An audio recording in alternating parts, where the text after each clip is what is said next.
Hello friends, welcome to my channel. இன்றைக்கி நம்ம வீடியோவில் காஞ்சி போன எலுமிச்சை தோலை வச்சு தான் நிறையா பயனுள்ள டிப்ஸும் கூட ஷேர் பண்ணியிருக்கேன். வீடியோ ஃபுல்லும் பாருங்கள், பயனுள்ளதாக இருக்கும். வீடியோ பிடிச்சா லைக் பண்ணுங்கள். வாங்க என்ன டிப்ஸ்ன்னு போய் தெரிஞ்சுக்கலாம்.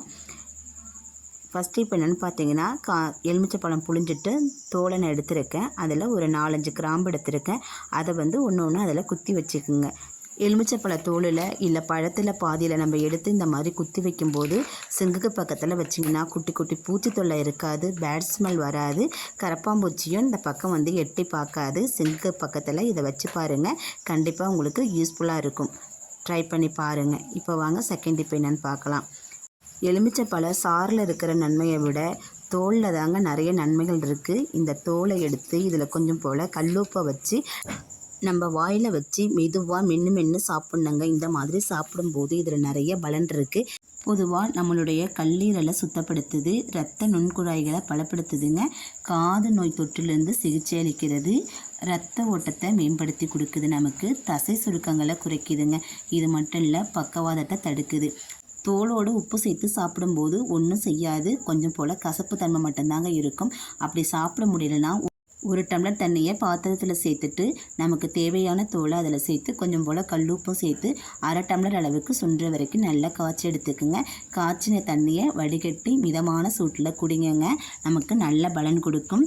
எலுமிச்சை பழத்தை விட தோலில் நிறைய சத்துக்கள் இருக்குது. என்னென்னு பார்த்தீங்கன்னா, வைட்டமின், மினரல், நார்ச்சத்து இருக்குதுங்க. இவ்வளோ சத்துக்கள் நிறைஞ்ச எலுமிச்சை பழத்தோலை இனிமேல் தூக்கி போடாதீங்க. காஞ்சி போனதாக இருந்தாலும் பரவாயில்ல, ஃப்ரிட்ஜில் ஸ்டோர் பண்ணி வச்சு இந்த மாதிரி செஞ்சு பயன்படுத்திக்கிங்க. தண்ணி நல்லா காஞ்சிருச்சு. காஞ்ச தண்ணியை வடிகட்டி கொஞ்சம் நேரம் ஆற விட்டு மிதமான சூட்டில் எடுத்து குடிங்க, நமக்கு நல்ல பலன் அளிக்கும். இந்த டிப்ஸ் பயனுள்ளதாக இருக்குதுன்னு நினச்சிங்கன்னா என் சேனலுக்கு ஒரு லைக் கொடுங்க. வாங்க நெக்ஸ்ட் டிப் என்னென்னு பார்க்கலாம். இப்போது நான் பேஸ்ட்டு தான் எடுத்திருக்கேன். எந்த பேஸ்ட்னாலும் எடுத்துக்கோங்க. தோசைக்கல், மீன் வறுத்துட்டு இல்லை முட்டை ஆம்லேட் போட்டுட்டு நம்ம அப்படியே வைப்போம். வச்சுட்டு திரும்ப கழுவுனாலும் அதில் இருக்கிற நான்வெஜ் ஸ்மெல் அடிச்சுக்கிட்டு தான் இருக்குங்க. அந்த மாதிரி இல்லாமல் இருக்கிறதுக்கு கொஞ்சம் போல் பேஸ்ட்டு, காஞ்சி போன எலுமிச்சை பழத்தோல், கூடவே கொஞ்சம் போல் தண்ணி சேர்த்து 4 பக்கமும் நல்லா தடவி விட்டு நீங்கள் தேய்ச்சி விடுங்க. அந்த ஸ்மெல் கொஞ்சம் கூட இருக்காது. மீன் கழுவுனதுக்கு அப்புறம் கூட கையில் கொஞ்சம் போல் பேஸ்ட்டு தடவிட்டு நீங்கள் கழுவுனீங்கன்னா அந்த கவுச்சி வாடை கொஞ்சம் கூட இருக்காதுங்க. இது கவுச்சி ஸ்மெல்லை மட்டும் போக்காது, கூட இருக்கிற அழுக்கு எல்லாத்தையுமே நமக்கு ரிமூவ் பண்ணி எடுத்துகிட்டு வந்துடும். சுற்றி இருக்கிற எண்ணெய் பிசுக்கு எல்லாத்தையும் நமக்கு க்ளீன் பண்ணி கொடுத்துருங்க. இதில் கம்பினாரெல்லாம் போட்டு நம்ம தேய்ச்சிட வேண்டாம். நம்ம லெமன் தோல் இருந்தாலே போதும், சுத்தமாக நமக்கு க்ளீன் ஆகி வந்துடும். சுற்றி இருக்கிற அழுக்கு எல்லாமே நமக்கு எடுத்து கொடுத்துருங்க. இதில் நமக்கு வேறு எந்த லிக்விடோ சோப்போ போட்டு கழுவ வேண்டிய அவசியம் இருக்காது. பேஸ்ட்டு மட்டுமே போதுங்க. இப்போ நான் தேய்ச்சி எடுத்துட்டேன், கழுவிட்டு காமிக்கிறேன் பாருங்கள். நமக்கு சுத்தமாகவும் ஆகிட்டு கொஞ்சம் கூட அந்த நம்ம மீன் வறுத்ததோ முட்டை ஆம்லேட் போட்ட வாடையோ கண்டிப்பாக இருக்காது. ட்ரை பண்ணி பாருங்கள். நெக்ஸ்ட் இப்போ என்னென்னு பார்க்கலாம் வாங்க.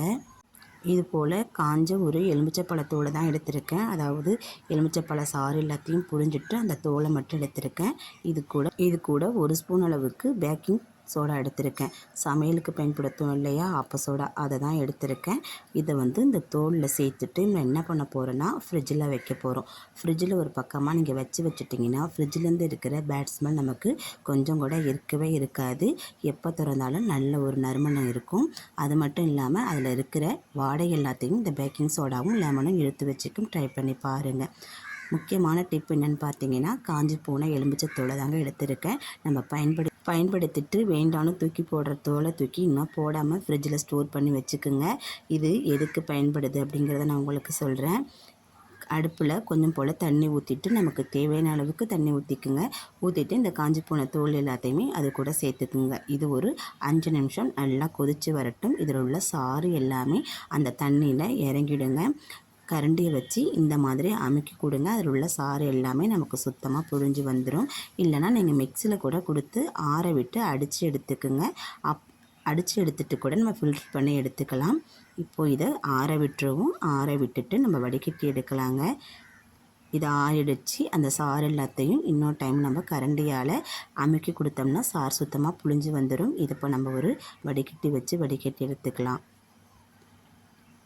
இதை வடிகட்டிட்டு இது கூட நான் என்னென்ன சேர்க்க போகிறேன்னு பார்த்தீங்கன்னா 2 பொருள் சேர்க்க போகிறேங்க.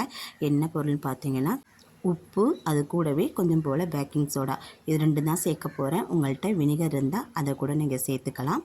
அதில் உள்ள சாறு எல்லாத்தையும் இந்த மாதிரி அமுத்தி கொடுத்துருங்க. சுத்தமாக நமக்கு ஃபில்ட்ராகி வந்துடும். ஃபில்ட்ரானதுக்கப்புறம் இப்படி தான் தண்ணி இருக்குது. இதில் உப்பும் பேக்கிங் சோடாவும் நம்ம சேர்த்துக்கலாம். 1 ஸ்பூன் அளவுக்கு நான் பேக்கிங் சோடா சேர்க்குறேன். லெமனோட பேக்கிங் சோடா சேர்க்கவுமே நுர பொங்கி வரும். அது கூட உப்பு சேர்த்துக்கிறேன். உப்பு சேர்க்கும் போது நமக்கு நல்ல நுர பொங்கி வரும். இந்த நுர அடங்கினதுக்கப்புறம் ஒரு பாட்டிலில் இதை நம்ம மாற்றி எடுத்துக்கலாம். ஸ்ப்ரே பாட்டில் இருந்தால் ஊற்றி எடுத்துக்குங்க. இல்லைன்னா வாட்டர் பாட்டில் மூடியில் மேலே ஹோல்ஸ் போட்டுட்டு அந்த மாதிரி கூட நம்ம பயன்படுத்திக்கலாங்க. நான் எல்லாத்தையும் ஊற்றிட்டு இந்த மாதிரி ஸ்ப்ரே பாட்டிலில் இருக்கிற அந்த மூடியை மட்டும்தான் அந்த வாட்டர் பாட்டிலில் நான் மூடிக்கிறேன்.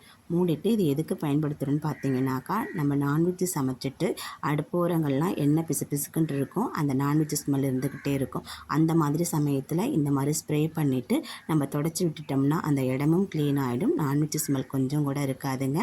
அது மட்டும் இல்லாமல் சிங்கு ஓரங்கள் எல்லாம் அப்பப்போ அந்த குட்டி குட்டி எறும்பு வந்து நம்மளை பார்த்துட்டு போகும். அந்த மாதிரி பார்க்காம இருக்கிறதுக்கு இந்த ஸ்ப்ரே நமக்கு பயனுள்ளதாக இருக்கும். அது ஓரங்களில் இந்த மாதிரி அடித்து விட்டுட்டிங்கன்னா அந்த குட்டி எறும்பு நம்ம வீட்டு பக்கம் வரவே வராது. இது மட்டும் இல்லை, பாத்திரம் கழுவுறதுக்கு, நான்வெஜ் சமைச்சா அந்த பாத்திரம் கை கழுவுறதுக்கு இந்த மாதிரிக்கெல்லாம் இந்த லிக்விடை நம்ம பயன்படுத்திக்கலாம். அது மட்டும் இல்லாமல் நம்ம கிச்சன் மேடை இருக்கும் பார்த்திங்களா, அதை கூட இதை வச்சு நம்ம சூப்பராக க்ளீன் பண்ணிக்கலாம். ஆனால் பண்ணுறதுக்கு முன்னாடி அதில் கொஞ்சம் போட விம் ஜெல் சேர்த்துக்குங்க. அப்போ தான் நமக்கு நுரை கிடைக்கும். இதை இன்னொரு டிப்புக்கும் பயன்படுத்திக்கலாங்க. பசங்களுக்கு ஸ்கூலுக்கு வாட்டர் பாட்டில் கொடுத்து விடுவோம். அதை க்ளீன் பண்ணுறதுக்கு கூட நம்ம இதை பயன்படுத்திக்கலாம். கொஞ்சம் போல் ஊற்றிட்டு நம்ம நல்லா குலுக்கி விட்டுட்டு இதை கழுவி எடுத்தோம்னா நமக்கு சுத்தமாகி வந்துடும். வாட்டர் பாட்டிலில் இருக்கிற பேட் ஸ்மெல் கொஞ்சம் கூட இருக்காது. ட்ரை பண்ணி பாருங்கள். அப்படி பண்ண முடியலன்னா இன்னொரு டிப்பையும் நம்ம பயன்படுத்தி பார்க்கலாம். இப்போ பாருங்கள், நான் வாட்டர் பாட்டிலில் குலுக்கி எடுத்துட்டேன். தண்ணி எல்லாத்தையும் ஊற்றிட்டேன். நமக்கு சுத்தமாக க்ளீனாகி வந்துடுச்சு. அது மட்டும் இல்லாமல் பேட் ஸ்மெல் கொஞ்சம் கூட இருக்காதுங்க.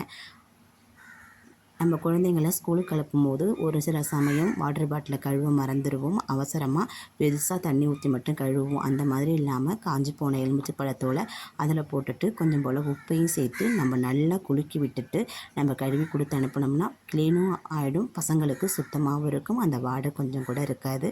ட்ரை பண்ணி பாருங்கள். மீதம் இருக்கிற தண்ணியை கீழே ஊற்றிடாதீங்க.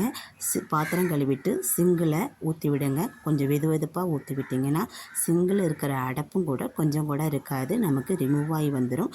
அந்த பேட் ஸ்மெல்லும் இருக்காது. குட்டி குட்டி பூச்சி, கரப்பாம்பூச்சி தொல்லையும் நமக்கு இருக்காது. இதை 1 மாதம் வரைக்குமே நம்ம வெளியில் வச்சியே நம்ம பயன்படுத்திக்கலாம். வீணாக போகாதுங்க. ட்ரை பண்ணி பாருங்கள். நான் சொன்ன டிப்ஸ் எல்லாம் உங்களுக்கு பயனுள்ளதாக இருக்குன்னு நம்புகிறேன். பயனுள்ளதாக இருந்ததுன்னு நினச்சிங்கன்னா என் சேனலுக்கு ஒரு லைக் கொடுங்க. மறக்காமல் சேனலை சப்ஸ்கிரைப் பண்ணி சப்போர்ட் பண்ணுங்கள். தேங்க்யூ.